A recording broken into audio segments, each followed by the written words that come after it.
So I got this fancy suspension here so I can see my work. This label probably hasn't been seen in over 100 years. This is probably originally painted black, but the type of paint on this is what's known as Japan black. It's basically asphalt or asphaltum. And now, back in the day, they said you can get any color Model T Ford so long as it's black. And the way they finished that was they heated up the black asphaltum, and that was called black Japanning. They use the same kind of paint on a lot of things like this. It's like a semi-gloss when it dries, but it's a full gloss if it's heated up to about 400 degrees for 35 to 40 minutes. And it's almost like a glaze, and they use it on a bunch of woodworking tools and so on to protect it from rust.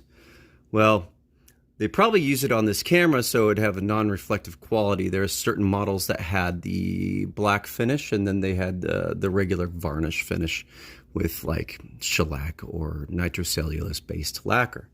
Well, this one was painted black, but the camera body, fortunately, was not. So at least I don't have to redo that. But the good thing is they painted over the lacquer, which means I found a good way to remove it. Now, you could use TCE, which is the original brake cleaner that's now banned.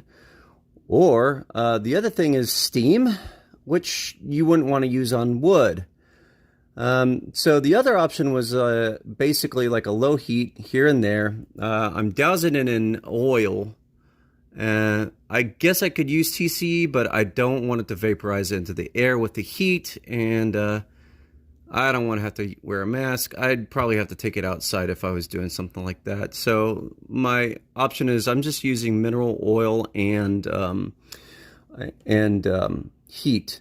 I'm going to try a WD-40 and see what that does. But basically, if I can get the oil underneath the material, it'll rise up and it'll break apart easier. And I've been able to use a paper towel and rub it away basically with enough heat with my thumbnail and a paper towel like so.